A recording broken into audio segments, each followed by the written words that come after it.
Hello guys, Antoine here for Simarchitecture and welcome back to a new video. So today we are building a classical build using Felixander custom content, and this build is actually inspired by a real place, if I'm not wrong, located in Montpellier, which is one of the biggest French cities located in the south on the Mediterranean coast. And this is a justice court, but I wanted to have another use for this build because a justice court wouldn't be usable as such in The Sims. It wouldn't make sense. So I decided to turn it into a house of culture, so more or less a cultural center or a little museum. As you will see, there is a part that is more used as a museum with sculptures, objects, paintings, and there's another side of the build where there's a big concert hall where you can listen to concerts, to classical music, and it also can be used as a big ballroom or wedding venue. It is as you want. So I was quite long to build this cultural center because I was in Spain like last week and actually spent 6 days there, and yes, as you can imagine, I don't take my big gaming laptop when I'm traveling, and to be honest, have other things to do when I'm traveling. So I was in Madrid, it was very hot. It was around 40 degrees all the time. I'm not really used to hot weather and I don't really like hot weather, but it was bearable. I was quite surprised that I can bear it, but it was fine.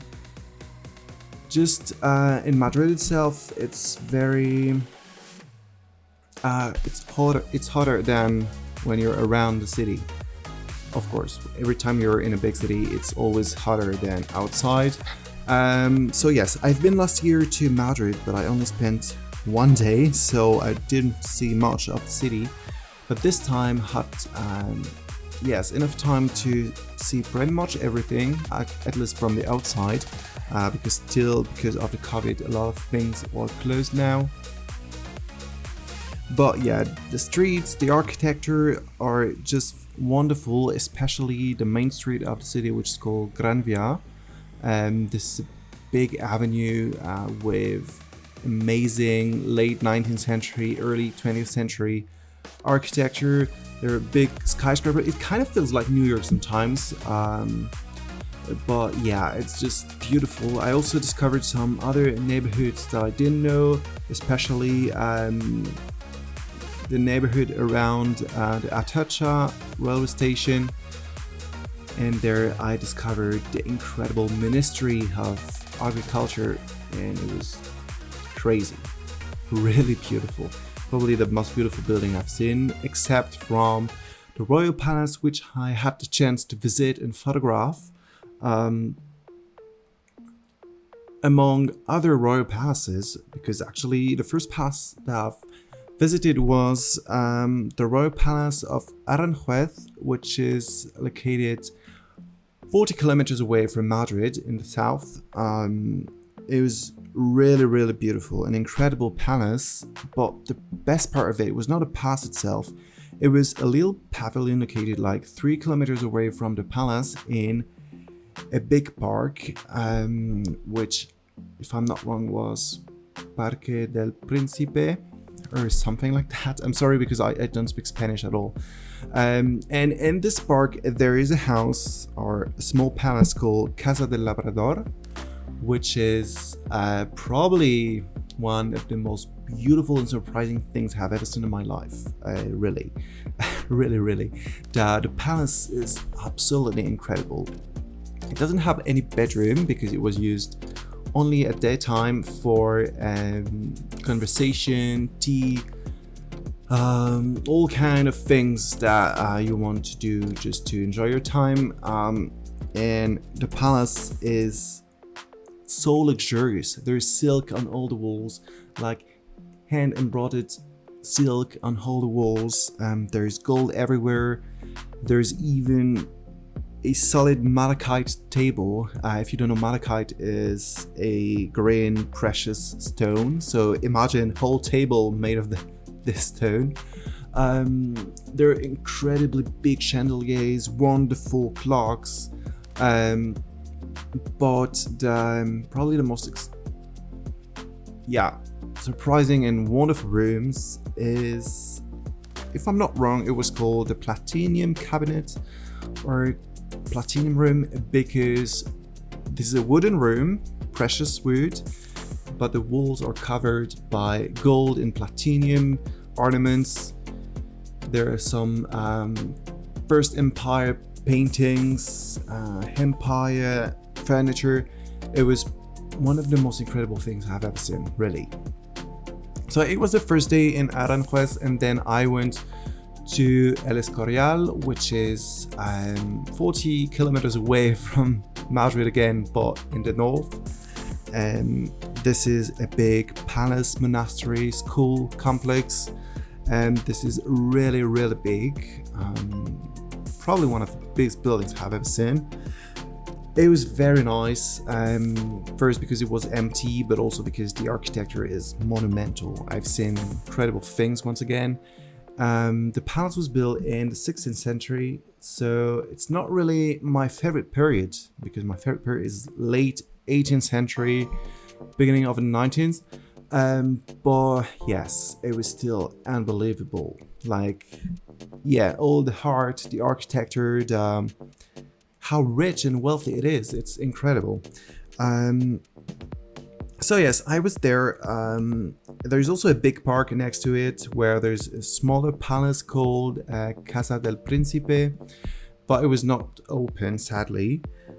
So yeah, that was it. And then the Graal, if I can say, was the next day, where I visited the Royal Palace of Madrid, which is the largest palace in Europe, with more than 135,000 square meters, which is just huge. It's twice as big as Versailles. I don't know if you can imagine this, but yeah, the interior are absolutely unique and stunning.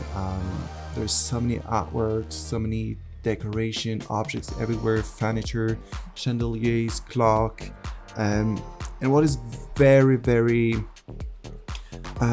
pleasant and surprising is that the Spanish monarchy is still existing and the palace is still used for official events, so you can really feel it when you're inside the palace. Everything is clean, everything is everything looks new, and there's nothing old or in bad shape. Everything is so good, so perfect. It was very, very pleasant, and I also had the great honor to be able to photograph the palace, which is most of the time not allowed, so had a special authorization to photograph the palace, and I took a lot of pictures, which I'm starting to share on my Instagram account. So if you're not following me and you're interested in the Spanish palaces, you should consider following me. I just started with Aranjuez, then I think I will switch to the Royal Palace of Madrid, and then there's the Escorial, but we'll see. So yes, that's pretty much it about my trip in Spain. It was very, very amazing. I do not regret getting there. The only thing is that when I went there last year, I remember there was such a great vibe, such a cool atmosphere in the city, all the people partying during all night. You feel like it's a city where there's a lot of life, a lot of things going on. But this year it was very different, of course, because of the COVID epidemic. It was absolutely empty, really. Most of the time I was alone in the streets, all around the Royal Palace, which is a crowded place. There was absolutely no one, so as a photographer it was perfect because I didn't have anyone in my pictures, but it really feels strange, I have to say. I didn't expect the city to be so empty, because compared to Paris, for example, I don't know, life goes on like nothing had happened. Yeah, Paris is probably the exact opposite of what's happening right now in Madrid, but yes, it was cool. It was a nice experience. And now that's it, I'm back at work, sadly, but I will have holidays in the end of August, beginning of September, and I plan to go to Bavaria in Germany to visit more palaces, including some of the palaces I've been wanting to visit for years, if not decades. I will visit all the royal palaces around München, so Nymphenburg, the Münchner Residenz, Schloss Schleißheim, and also, of course, I will visit the castles and palaces of Ludwig II. So there is Neuschwanstein, Linderhof, and Herrenchiemsee. And also, if I have time, I will try to visit Hohenschwangau, which was the castle of Ludwig II's father. So yes, it's a big plan. I hope I will make it. I hope the border will not be closed because of the COVID again. But yeah, I'm very, very excited for the end of August, and I'm sure it will give me a lot of inspiration. By the way, I don't know if you remember, but I built Schloss Linderhof on my channel a few months, if not years ago. Still today, it's the most expensive palace I've ever built. It's worth more than 3 million simoleons. It's fully furnished. Yes, this is probably one of my favorite builds, I have to say, along with the President Palace that I've built lately.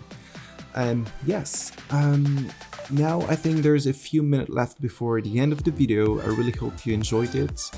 I will try to come back soon with another build, which will probably be inspired by an abandoned chateau, which is located in France. It's absolutely huge. It was built in the 19th century, and now it's abandoned, but it has incredible architecture and decoration, so I think it will inspire me for a next build.